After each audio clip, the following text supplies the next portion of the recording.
न- नमस्कार मित्रों, हार्दिक स्वागत अभिनंदन है। जैसे अपने क्लासेज ऑनलाइन क्लासेज में आपका पुनः स्वागत है। आज हम लोग देखेंगे अर्थव्यवस्था में, ये हमारा पार्ट 4 है अर्थव्यवस्था में।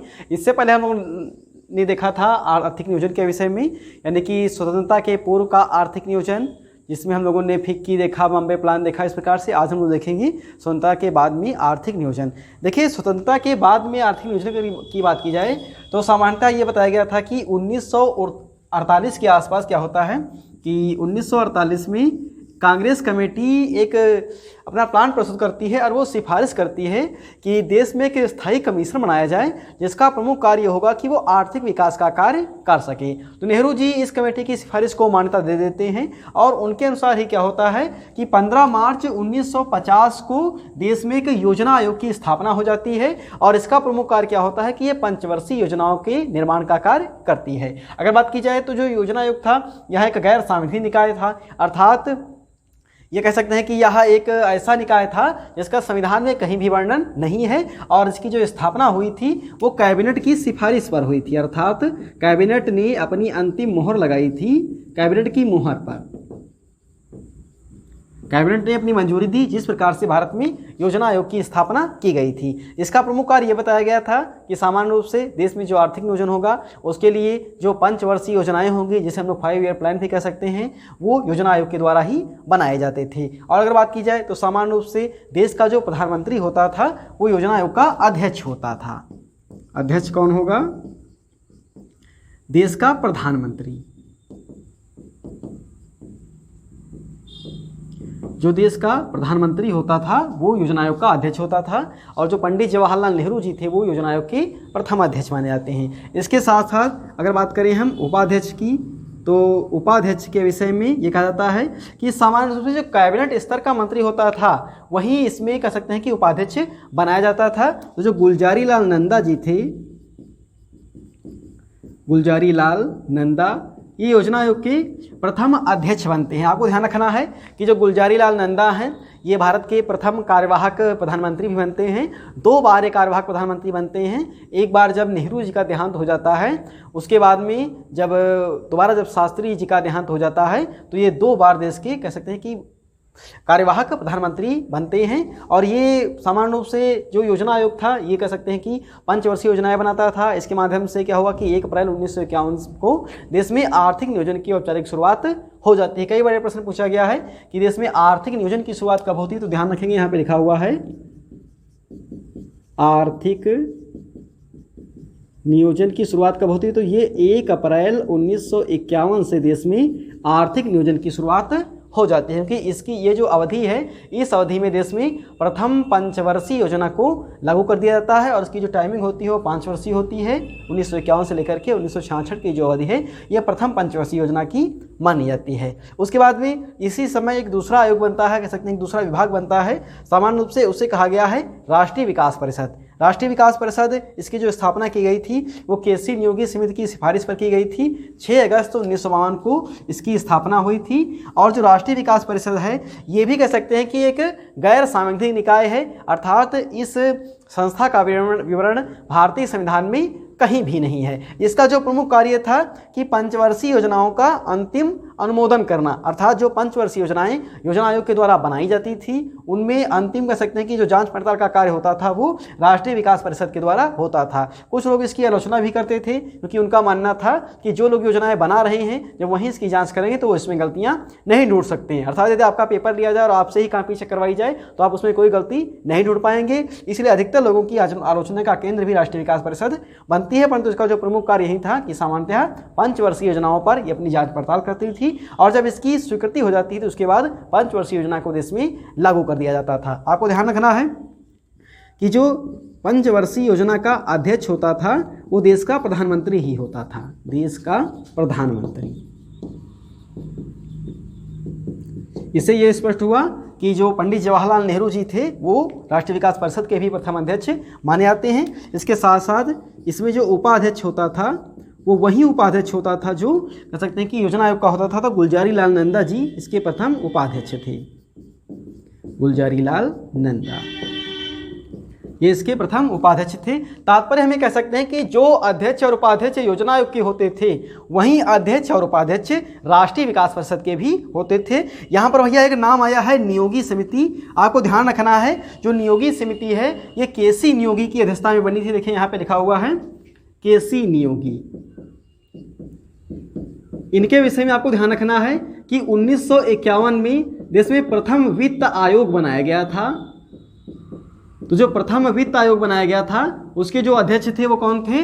वो केसी नियोगी थे। वर्तमान समय में सामान्यतः अगर बात की जाए तो 15वें वित्त आयोग को लागू करने की सिफारिश की गई है और इसके जो अध्यक्ष हैं वो कौन है? ध्यान रखिए, देखिए यहाँ पे लिखा हुआ है कि 15वें वित्त आयोग के जो अध्यक्ष हैं वो कौन है?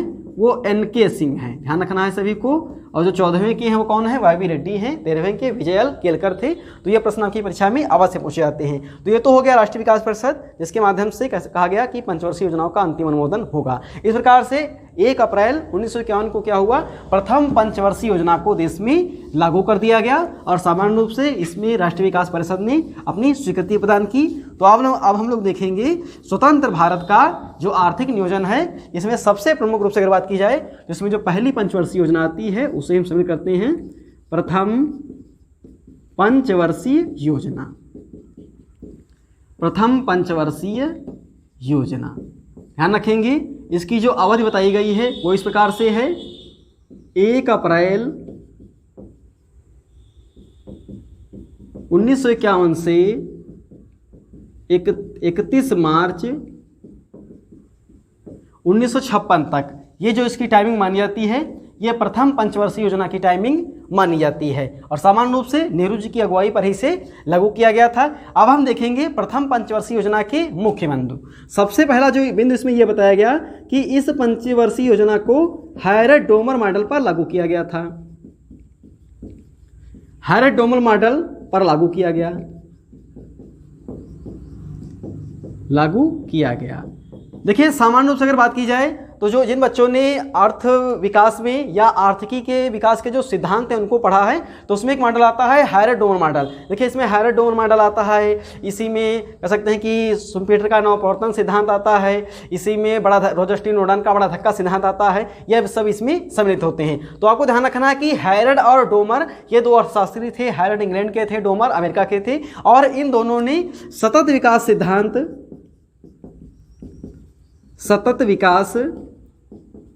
सिद्धांत और एक ने दिया था समृद्धि का सिद्धांत।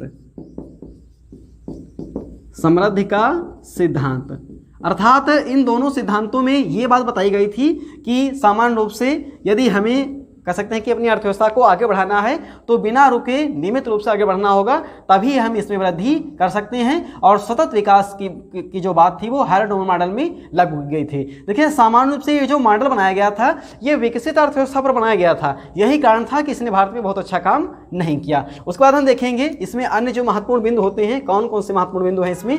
सबसे पहले अगर देखा जाए तो जो विकास दर की बात की जाए, इस पंचवर्षीय योजना में जो विकास दर रखी गई थी वो 2.1% का लक्ष्य रखा गया था और इसमें सामान्य रूप से कह सकते हैं कि 3.6% का लक्ष्य इसने प्राप्त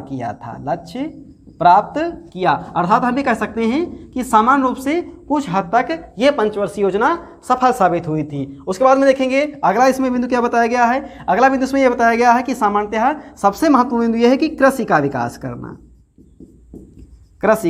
विकास।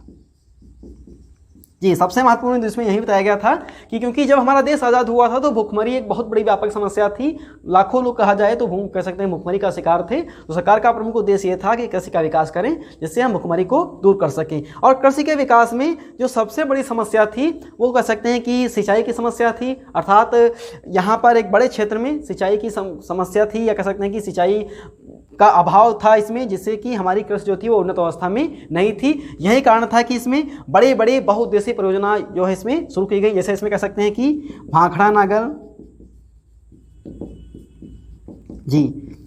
नागल बांध परियोजना, ये कह सकते हैं कि सतलज नदी पर, उसके बाद में दामोदर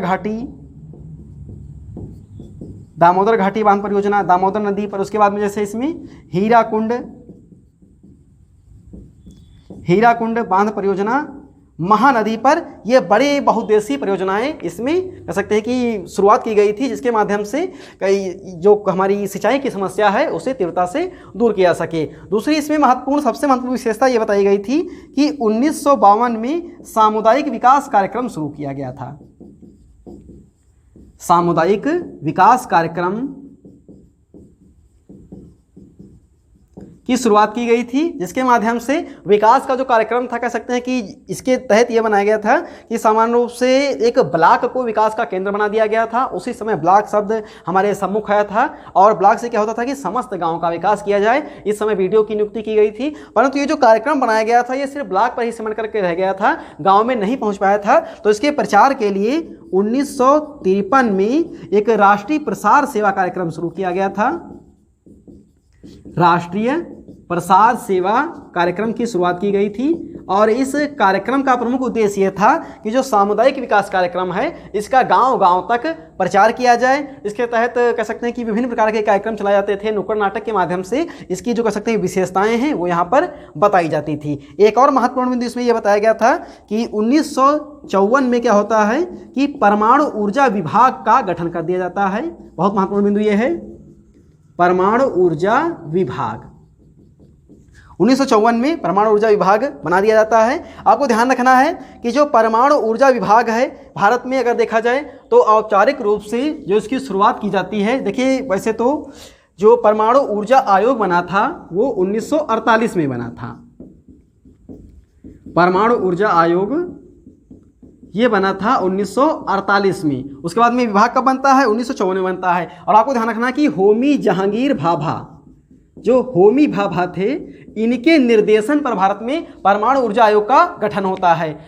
सामान्यतः अगर देखा जाए, अगर होमी जहांगीर बाबा जी का निधन ना होता तो हम लोग बहुत पहले ही परमाणु परीक्षण कर चुके होते, परंतु अधिकतर इसमें होता क्या कि इनका जो मर्डर था वो आज भी सुलझ नहीं पाया है। ये एक विमान दुर्घटना में इनकी मृत्यु हो जाती है। सामान्यतः यही माना गया था कि इसमें कुछ विदेशी शक्तियों का भी हाथ था, क्योंकि वो ये नहीं चाहते थे कि भारत परमाणु संपन्न देश बन सके। इस कारण इनका एक विमान दुर्घटना में निधन हो जाता है। देखिए, हमारे बहुत से ऐसे वैज्ञानिक हैं जो हमें उन्नति की ओर ले जा सकते थे, परंतु असमय उनकी मृत्यु हो गई थी और उनकी जांच भी नहीं हो पाई कि आखिर किस कारण उनकी मृत्यु हुई।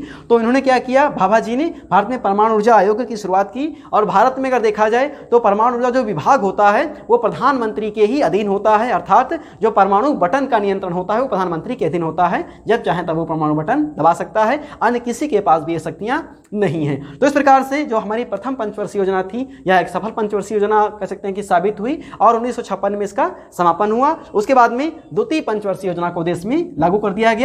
अब हम लोग देखेंगे द्वितीय पंचवर्षीय योजना। भैया जो लिखा हुआ है नीचे उसे आप लोग एक बार अवश्य लिख लें, महत्वपूर्ण बिंदु लिखे हुए हैं। उसके बाद हम इसे साफ करेंगे। जी ध्यान दीजिए, अब हम लोग देखेंगे द्वितीय पंचवर्षीय योजना के विषय में। जी देखिए यहाँ पे द्वितीय पंचवर्षीय योजना।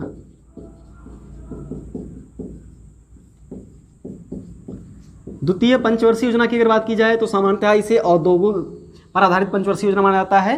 इसकी जो कह सकते हैं कि टाइमिंग मानी जाती है वो 1 अप्रैल 1956 से लेकर के 31 मार्च 1961, ये इसकी टाइमिंग मानी जाती है। पंचवर्षीय योजना की ये टाइमिंग मानी जाती है। अब हम देखेंगे कुछ महत्वपूर्ण बिंदु जो द्वितीय पंचवर्षीय योजना से संबंधित हैं। सबसे पहले तो हम देखेंगे जो द्वितीय पंचवर्षीय योजना है उसका मॉडल क्या है। देखिए, मॉडल का मतलब होता है कि नमूना, क्योंकि शुरुआत हुई थी हम लोगों के अर्थ विकास की तो हम किसी की नकल करते थे, अर्थात दूसरे के अनुसार ही हम काम करते थे। तो मॉडल अगर बात की जाए तो इसमें इसका जो मॉडल था वो पीसी महालनोबिस मॉडल पर आधारित थी। ये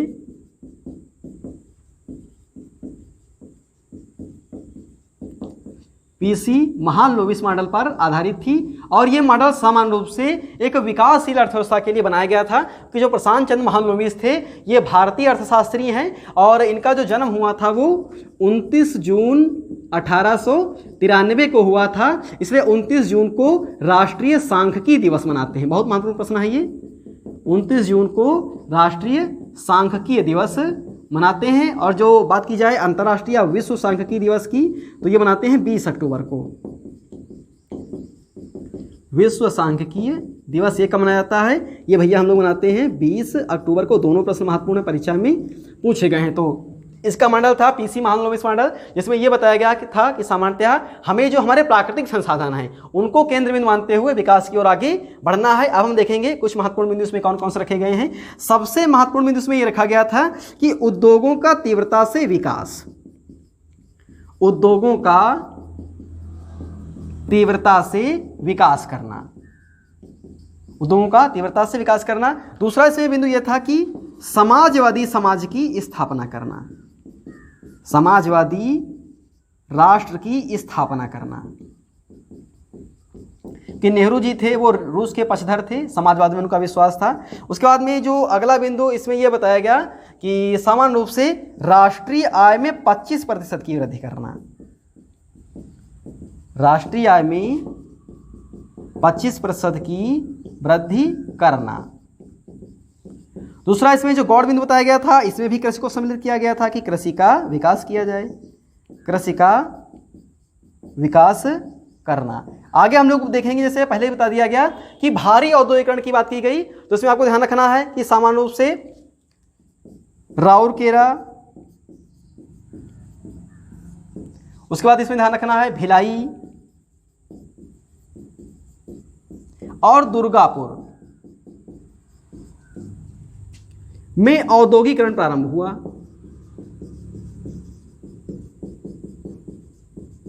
देखिए सामान्य रूप से अमेरिका, ब्रिटेन और रूस की सहायता से औद्योगिक प्रारंभ हुआ था, औद्योगिकरण प्रारंभ हुआ। उसके बाद में इसमें ध्यान रखेंगे कि सिंदरी में एक उर्वरक कारखाना लगाया गया, सिंदरी में उर्वरक कारखाना लगाया गया। और चितरंजन में भी एक औद्योगिकरण प्रारंभ हुआ, चितरंजन में ऑटोमोबाइल औद्योगिकरण प्रारंभ होता है।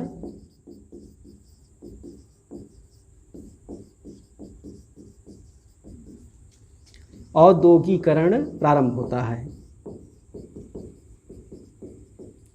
औद्योगिकरण प्रारंभ। इस प्रकार से अगर देखा जाए तो जो ये पंचवर्षीय योजना मानी जाती है, ये भी सामान्यतः एक सफल पंचवर्षीय योजना मानी जाती है। इसके साथ साथ यहाँ पर एक बिंदु आपको और ध्यान रखना है कि इस दशा में क्या होता था कि भारत कुछ हद तक खाद्यान्नों पर आत्मनिर्भर हो गया था। ये कुछ महत्वपूर्ण बिंदु थे द्वितीय पंचवर्षीय योजना के। आगे जो हम लोग देखेंगे वो तृतीय पंचवर्षीय योजना, जो भारत की अब तक की सबसे असफल पंचवर्षीय योजना मानी जाती है। इस पर हम लोग कल चर्चा करेंगे। और हमारे वीडियो को लाइक करें, शेयर करें, अपने दोस्तों को बताते रहें, सब्सक्राइब करें। धन्यवाद।